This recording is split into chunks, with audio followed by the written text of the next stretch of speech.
Okay, it's my third installment. I'm going to keep things short.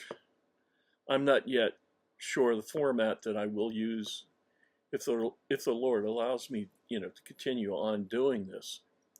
This is still within the first week of me doing these videos. I'm not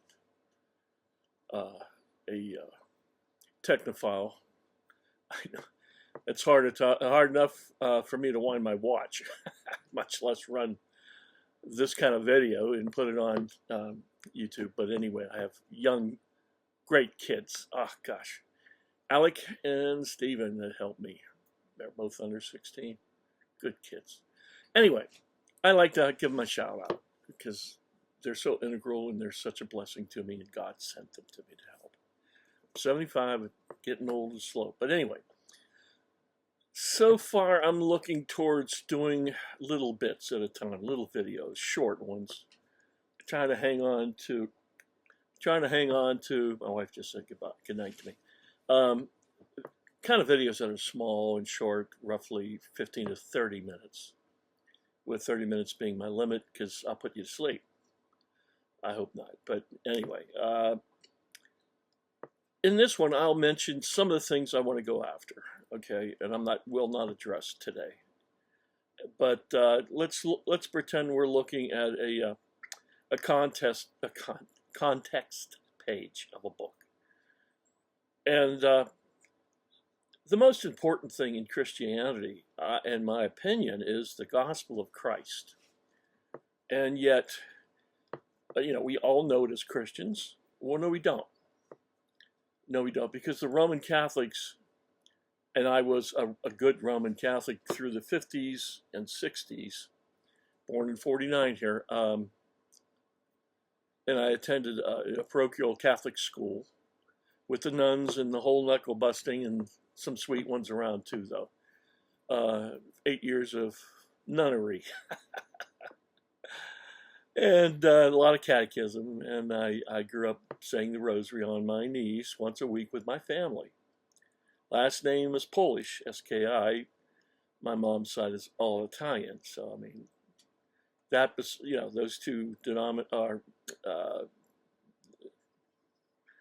those two places of being descended from are very Catholic generally.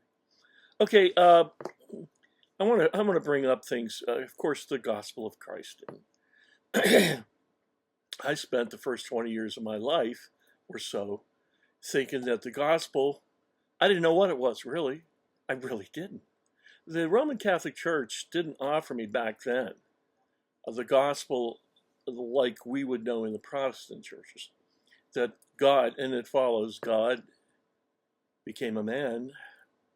He's triune. He's three people in one, but one, still one.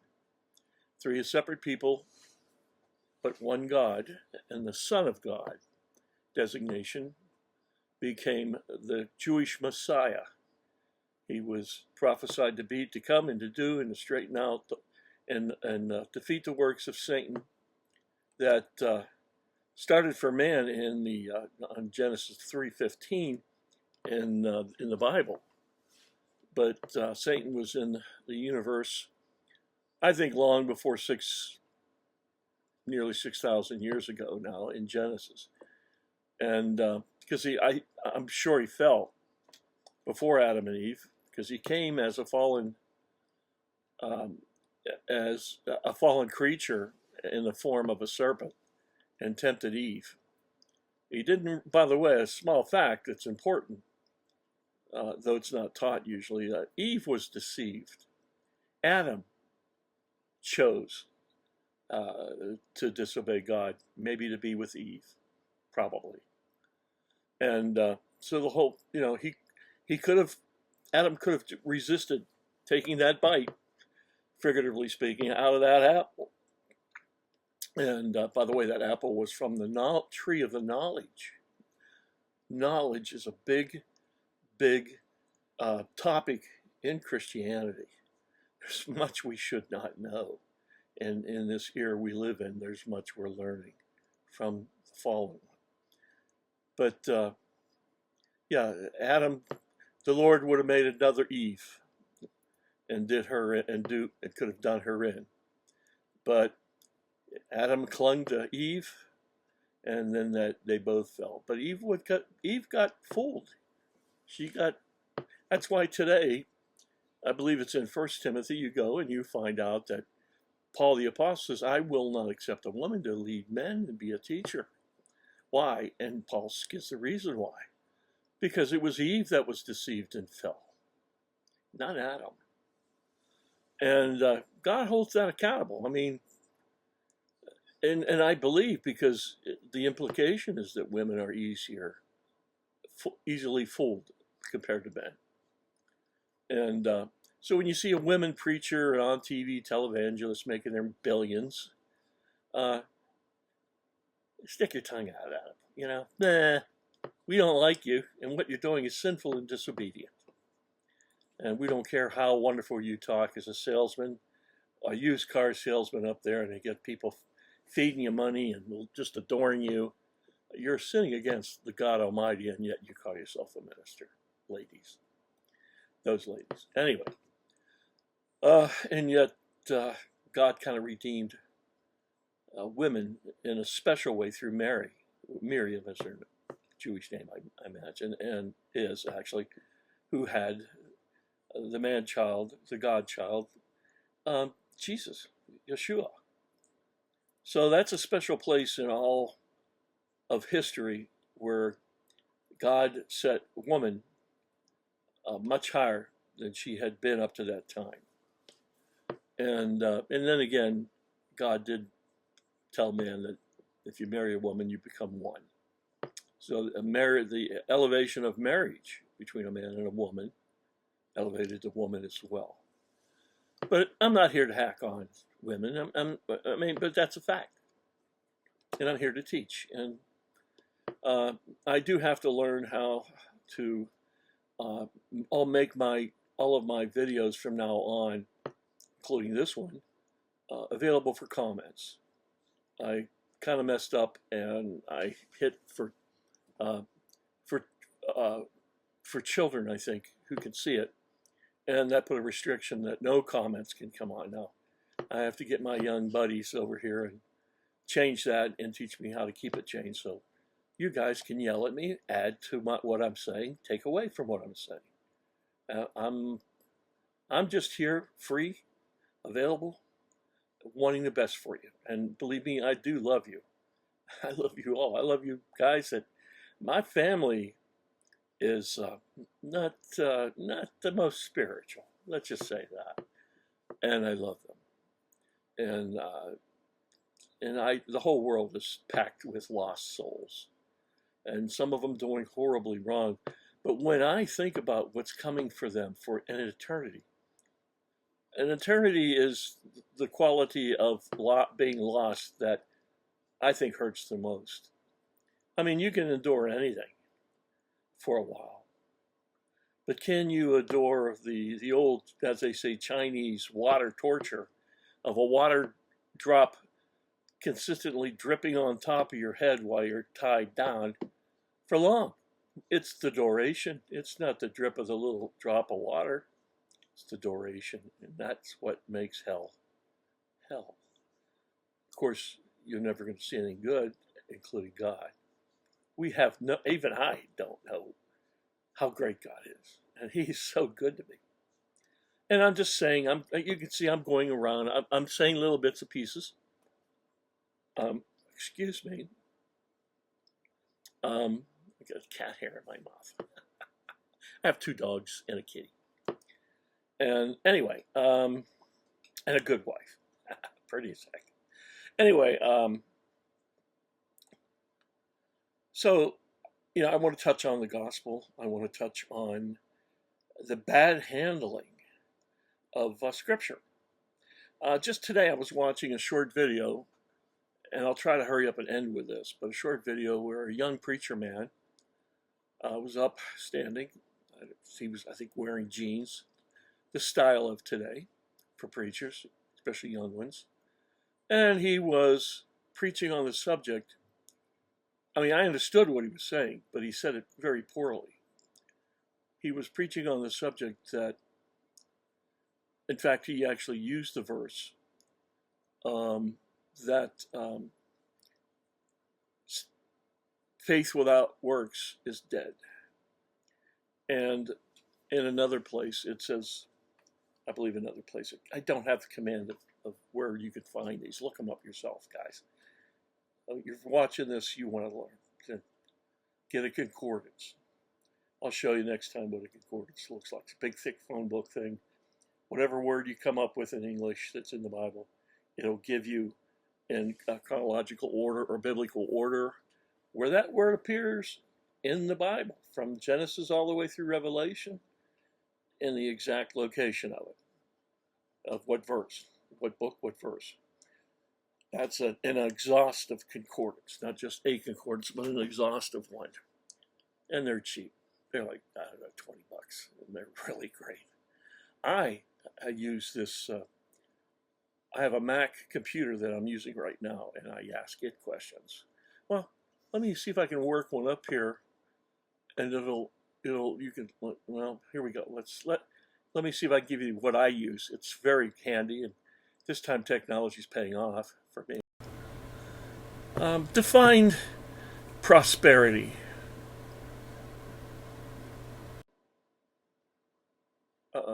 It doesn't want to do that. One sec. Well, that's the voice. It's not good. It's off. It's on the fritz today. Still working. Yeah, I know. You're not going to give me the answer. So let's go again, shall we? Something I know.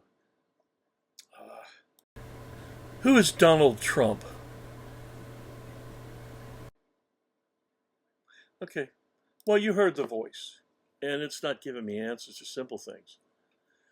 But it's like having an encyclopedia at the fingertips. And you can ask it questions. You can ask, where in the Bible did Christ say, I'm the way, the truth, and the life? Nobody comes through to the Father but through me. I think that's John 14:6. Well, it would tell. Well, let me ask. Where in the Bible does Christ say, I am the way, the truth, and the life? I abbreviated it. And it's not going to tell me. It's going to say, just a second, a sweet voice. I don't know. I've had trouble with computers, and I use a Mac. And I do believe, by the way, I'll share this with you now. I'm kind of filling you in the corners of my beliefs and understandings that, aren't obvious, like what I'm going to say right now. I believe that the computers today are AI. And I think they're demonically influenced and actually run by our enemy. But it's, they got to keep the appearance up of being fun and handy, and you can't live without them. Indeed, they'll turn on humanity someday soon, after the rapture, which of course I believe in. I'm a pre-rapture believer, and I'm a dispensationalist. But I've never studied definitively what is a dispensationalist. And I won't go there now because there's other things I want to say. Even to tell you the truth, when you go to look it up, it's hard to understand what they're saying it is. But it basically, compared to a covenant theology, which would be Presbyterian, Reformed Press, Anglican, and those sort of churches that are in that group, a covenant means they live by what covenant are we in now? Well, yeah, that certainly is. What covenant we're in, it does matter, fundamentally matter to what we're living in right now.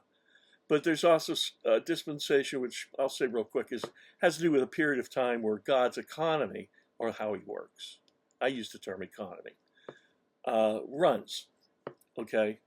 And it's not just the covenant. And of course we accept the covenant. We're in a new covenant.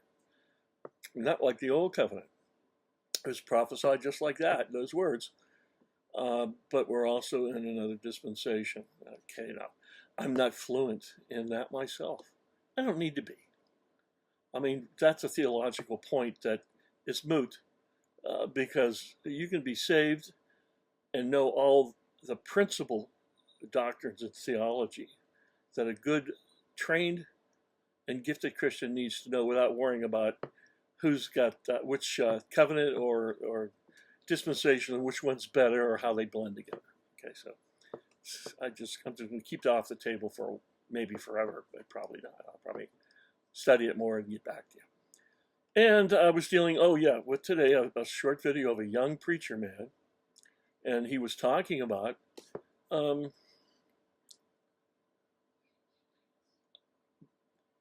his point was the church is lazy. We're not doing enough. And because we're not doing enough,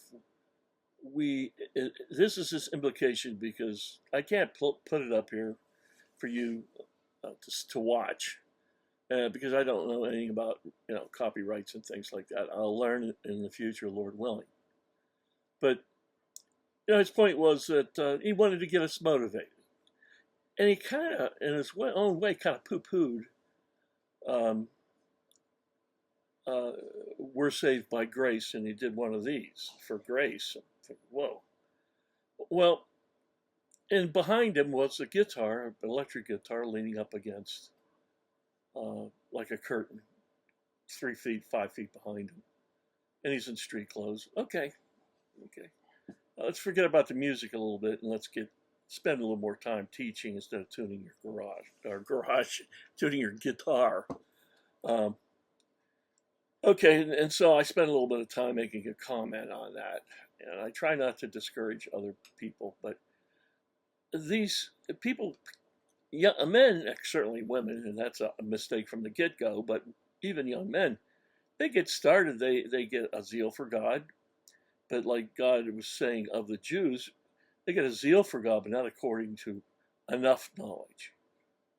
And this man was going off, and he was giving it off, and going on, and he was giving the impression that, you better make sure you're saved. You need to do a little more work. Well, that's the salvation maintenance program.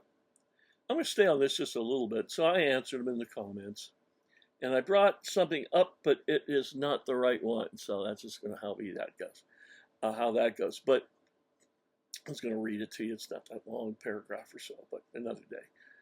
And I did make comments, and I told them that's a hard thing to understand, because in the New Testament, in James, it says you're not saved by faith alone, but by works.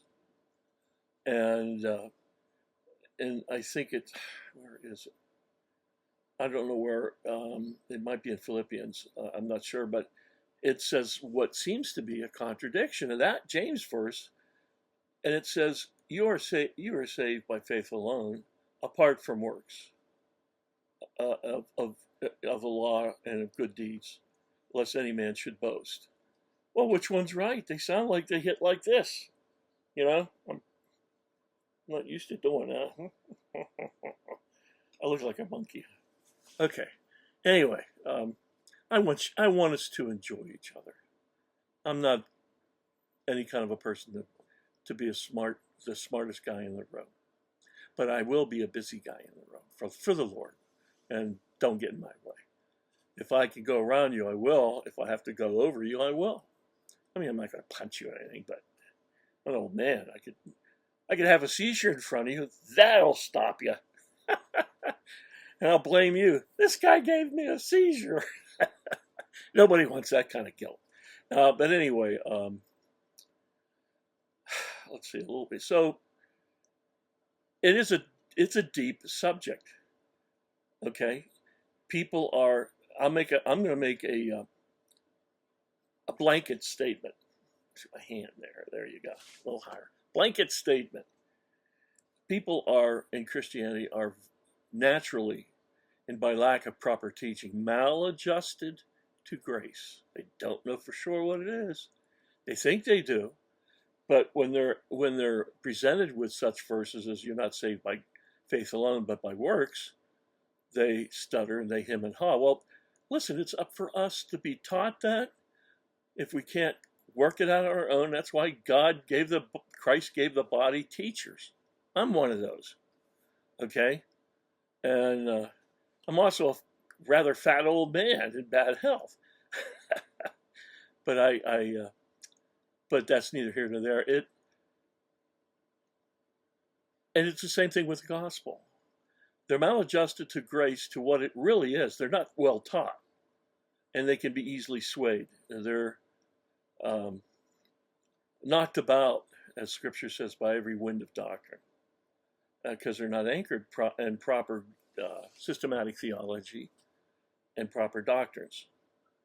And what is a doctrine? A doctrine is a conclusion that the whole body of Scripture and your experience in life, well, mainly the whole body of Scripture, 99%, and then 1% split between your life's experiences and how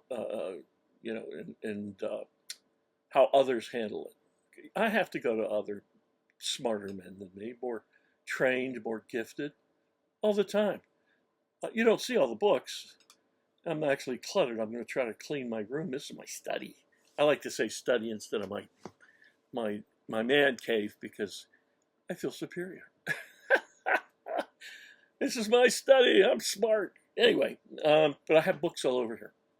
I have a couple of sets of good commentaries. J. Vernon McGee is a mentor, and he's got his own set. I think it's a 5-volume set. I'm looking. It goes maybe higher, and of commentaries. And J. Vernon keeps it down low, and he's on the radio every day. It's what is the show's name? J. Vernon McGee, and I don't know. I owe him a lot. Charles Stanley, the late Charles Stanley, God bless him. What a wonderful gift to mankind and Christendom he has been. And he leaves a lovely legacy of teaching, encouragement behind, and we'll miss him. But I have a theory, by the way, which I do want to bring up. Now, I don't like to set dates because it makes an ass out of myself when it doesn't happen. And lots of people, like the Millerites, sold all their stuff and went, ape over selling their things back in the late 19th century, I believe, expecting the Lord to return on a specific date in the late 1800s. Well, it didn't happen. And a lot of people ruined their lives. And so you're into Christianity. You are a Christian. Listen, it's buyer beware. And I say that, and I mean when I say buyer beware, I mean you've got to do your own research, your own reasoning, use your own discernment. Ask God for discernment. He'll give it to you. I've got a great deal, but I still make mistakes. And God has blessed me with some insights that I can't wait to share with you folks. And it's all complimented. See behind me, I'm going to have a wheel back there, a bicycle wheel. And why? Because it has many spokes leading to one hub. Bicycle wheel. Wait, I think I have one I printed out. And, good, I get to show it to you. Here it is. This is a bicycle wheel. Now, it represents to me, and this will be a theme to sort of an analogy to what we're dealing with today in the world as far as conspiracies and the devil, the mystery of iniquity. You see the center of that hub? That is the object. That is the goal. That's a better term. It's a goal of Satan. See all the different spokes that are going from the rim to the hub? Well, they're connected at the rim, but the whole deal is the hub. Now, to try to explain the hub, you have to explain, if you're going to do it properly, completely, and in detail, thoroughly, exhaustively, if you're going to explain what's happening in this world, you're going to have this many or more connections, strings. People say there's a string connected to it. Well, you could say these spokes represent strings to a mystery that's happening we're not getting.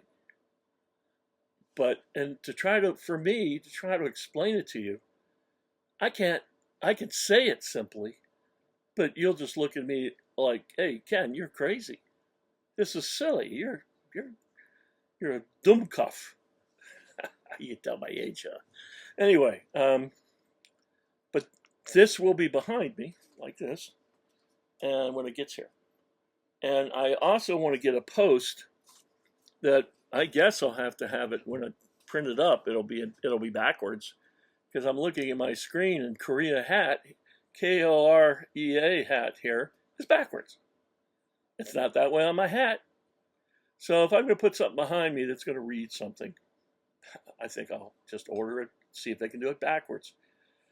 And it'll be, like, yay, well, behind me it'll be 4 feet long and, like, yay, so you can see it. It'll always be back there, a backdrop. And what is it going to say? It's going to say something that Winston Churchill has attributed in saying back in 1939 about the Nazis. And he said, I can tell you, but I want to say it properly. Winston Churchill said about the Nazis, I have to look down to read it, that it's a riddle wrapped in a mystery inside an enigma. That's what's happening in the world today. That's the Illuminati. That's the death of JFK. That's all this crazy stuff.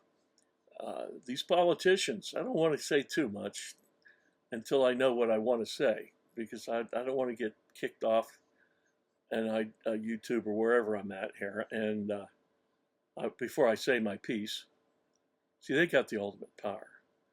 But we're living in a time that is very much like this. Let's go backwards this way.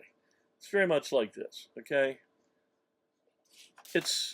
Each conspiracy theory has a bunch of spokes or loose strings, or not loose, but strings attached to it. They're never simple. They're hard to understand and to see, and they're hard to explain to the average person. The average person can handle it, but they've got to want to follow what you're saying and be interested, seriously interested. And why should I even want to teach you and show these things? Because Christianity, one of the lies about, I'm going to take these glasses off. One of the lies about Christianity is that we're dummies, easily fooled, impressionable. We're not. I'm not. I'm not a dummy. I'm not easily fooled. And I'm not that impressionable. I mean, there's always a little bit of everything. But I'm 75. I've been paying attention all these years and learning. 43 years of study, theological study. I can read Greek with some effort. With a bunch of semesters, seminary semesters in Koine New Testament Greek behind me. I try to keep it up. I'm not gifted in linguistics. Thank you. I'm having trouble talking today. Anyway, and so you'll be hearing that theme, and you'll be hearing, what is it overall? How would you describe this mess we're in? I mean, what's causing it? What's behind it? Well, it's a riddle. Okay, and I have to read it again. Wrapped in a mystery inside an enigma. That phrase also was used in the movie JFK that came out 20-some years ago, perhaps, late in the 20th century. Joe Pesci was playing some sort of a weird guy, and of course that was associated, I think, to Jack Ruby, and he used that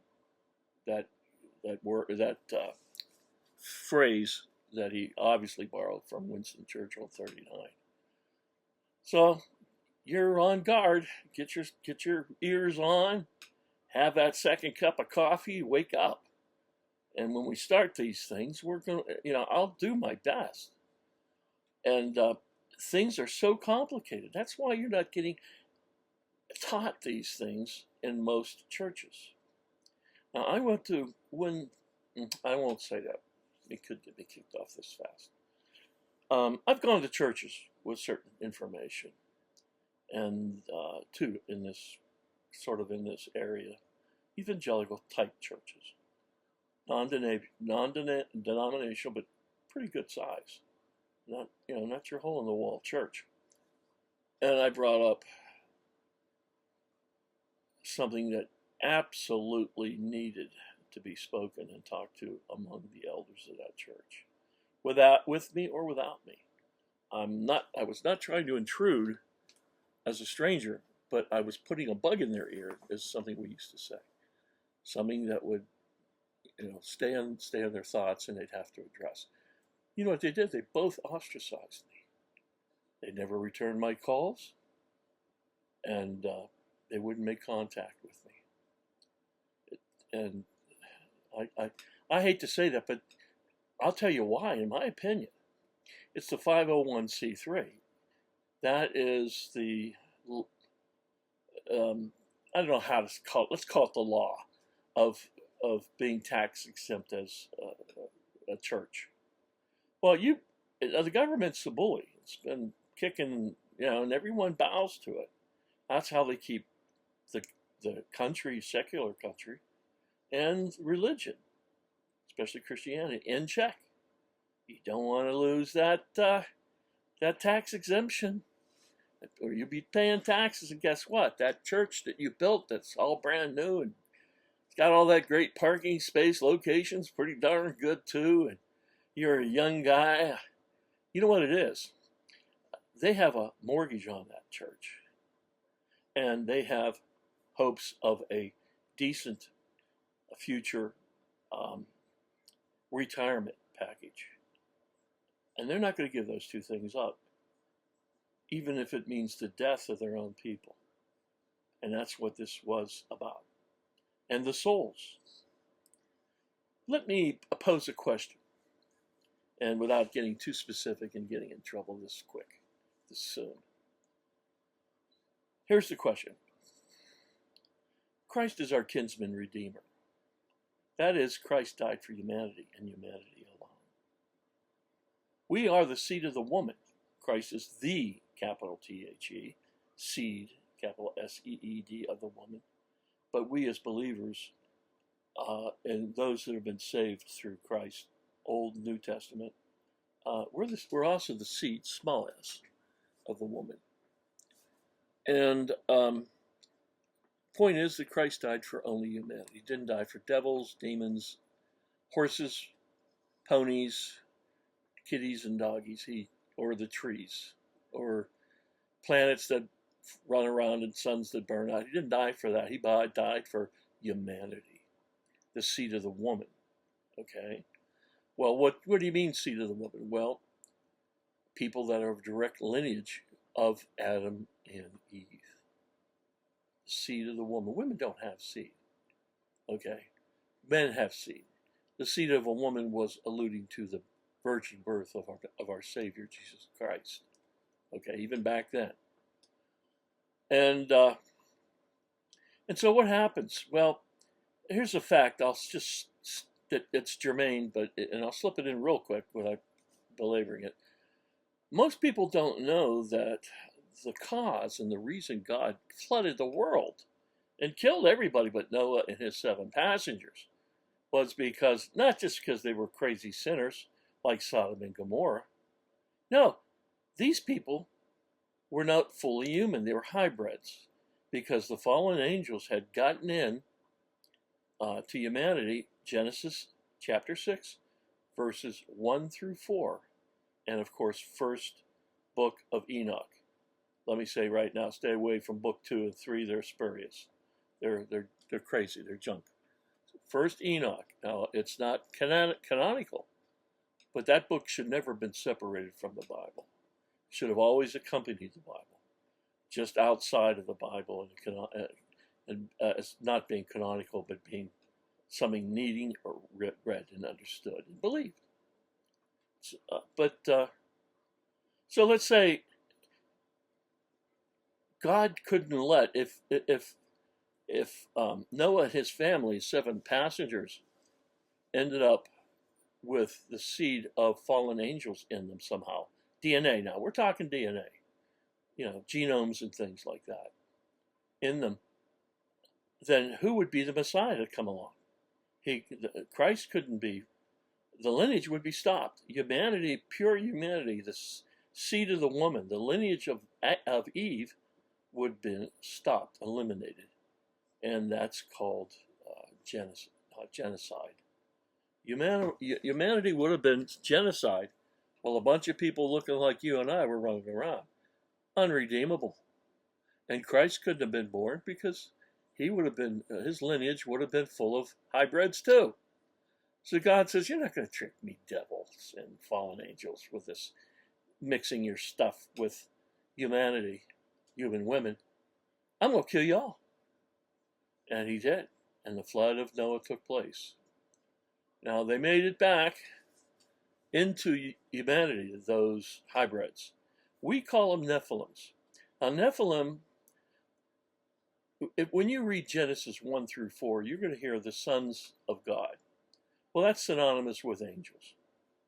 Now, sometimes in the Bible, you'll hear that term used for, perhaps, the sons of followed the lineage of Seth, the son of Adam and Eve that followed the murdered Abel, killed by Cain. And it's kind of interesting. They were both born in sin, both Cain and Abel, and then Seth. But the Canaanites and people from Cain seem to have followed that wicked path. And I think as soon as they could, back at the Tower of Babel, they took the jump into, let's get angel blood in us. You know why? You're very strong physically.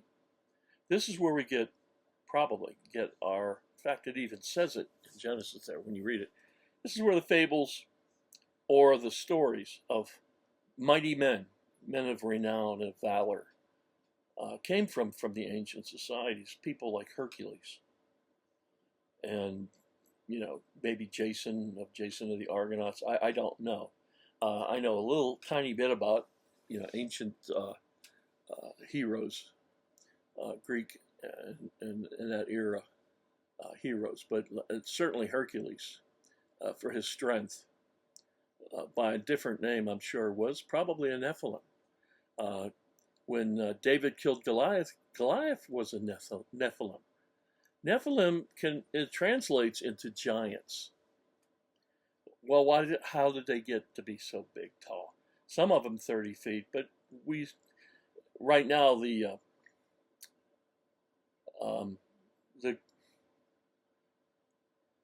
I'm trying to think of the Smithsonian is hiding all that stuff from us. Late 19th century, you could find those bones all over the place. The Smithsonian, serving under Satan, has hid that. That's another story. They're keeping that information from us. And anyway, so the question is, if everybody would get, or even people would, just regular people, not everybody, but some of us, our children, would somehow incur a DNA or an RNA or a genome change from humanity and not be fully human, are they still qualified for salvation? Because Christ died only for mankind, the seed of the woman. Okay, he didn't die for a Frankenstein. He didn't die for the half horse, half man guy that you see in the circus. It was kind of, something like that. I'm sorry, but that's a question that needed to be asked, because in our present age right now, since around 2019, because that's when I went and saw these two churches, and they ostracized me and very rudely. I just ignored you. And I went back twice to each one, and then I'm not going to keep throwing pearl before swine. I know what they didn't want to hear it. They didn't want to endanger their income. Because like I said, they got a mortgage on that big old church, and the pastors all want a nice, comfy retirement plan that someone's got to pay for it. And the more people you got sitting in the pews and donating to your church through the internet and things, the nicer that retirement's going to be. And so it comes down to these pastors, in my opinion. They wouldn't talk to me, but I'd have to say they chose money and their financial future over serving God, and yet they're pastors. So the question is, I'll summarize it again. If you get a DNA, RNA, genome change, well, you're not going to be fully human anymore. The question is, will you then qualify for Christ's salvation and redemption? Because he is redeeming only mankind. Not fallen angels, not angels of any kind, not the demons and things. No. They're not in this scenario or in this equation. It's only humanity. Well, what happens if you have a baby and you a small child, and there's something you can do by mistake and stupidity and allow that change to happen? Well, wouldn't you like to know that there's a possibility that this could happen? Even if it costs that pastor his church. Well, that's because your church is too darn big anyway. Get on, run out the YMCA and get together there. Go to Panera's and rent a big room there or something, or, go to a school and rent the gym out and meet there once a week. You don't need that big building because you get entangled with what you shouldn't be entangled with. So that's the question. And things like that we'll be talking about. And remember, I've got to hold back until I know how much I can say and I can't say about certain things. Because I'll get kicked off here. I've been kicked off YouTube for about 3 or 4 years now. You can find Ken Marchalinsky on YouTube. You just won't see anything new unless someone sent me something. I can't get on it. I was talking about something that was causing trouble for people that brought it up. Again, I don't want to drift there because I could do it and ruin this whole video. Okay, well, it's things like that. Real things. A lot of it is going to be present history because we are very, very short in this dispensation. Okay. According to Tom Horn and myself, who's only a student of Horn, who is the real professor, that Apophis, the asteroid Apophis that NASA brought up, that NASA discovered, not Christians like me or anybody other Christians, NASA discovered an asteroid. They named it Apophis, which means destroyer, and it's the name of an ancient Egyptian god, and said it's going to pass by, maybe hit, in April 13th, 2029. That's 4 years away from today. Now, Tom Horn says Apophis is most likely, or it just simply is. He's taking a chance to say is, to be truthful, to becoming a fool who's making predictions. But more on him later, and why I believe and that God established him before he made this prediction, prophecy. That Apophis is wormwood of Revelation chapter 8, verses 10 and 11. Well, what time in Revelation, wormwood hits the earth? And if you read carefully, you'll keep saying 1/3 of this, 1/3 of that is destroyed, 1/3 of this. Probably 1/3 probably appears 6 times in that area, chapter 8, about wormwood, destroying things, 1/3.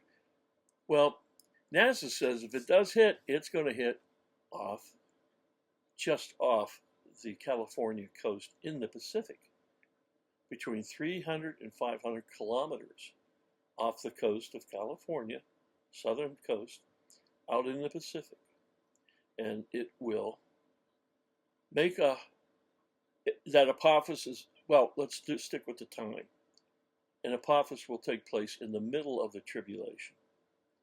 Let's stay on the timeline. I see how easily I'm drawn away It's just too many strings.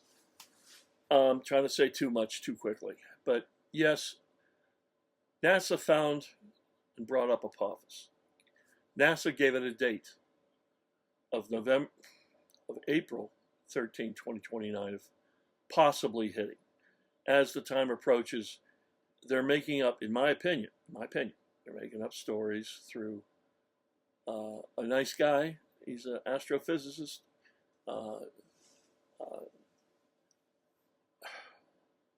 Neil deGrasse Tyson is his name.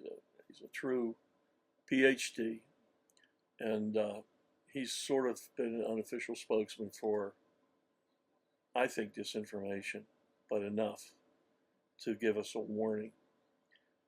And we'll not belabor this anymore right here. But that's wormwood. I'm still on stay on the timeline. If Apophis is wormwood, and wormwood hits 3.5 years into the trib, also known as the middle of the tribulation, 7-year trib, and then we have the date for the middle of the tribulation, because it's going to hit on April 13th, 2029. Okay? Well, 3.5 years earlier is this October. Yes, 9 months from now? It's going to be the beginning of the tribulation. Because if April 13, 2029 is the middle of the 7-year trib, then 3.5 years earlier brings us back to this year, October of this year, late October of this year. And do you know what's going to happen late October of this year? The Feast of Booths, or Sukkoth. And look it up. That's where Jewish people, go out and sleep in little made shacks in their yards in remembrance for the 40 years they spent in tents, in the Exodus. And that sounds like a good time to go, because if not all, then many of God's major things have happened on, like Yom Kippur, the day Christ died. A holiday was there, and Christ met it.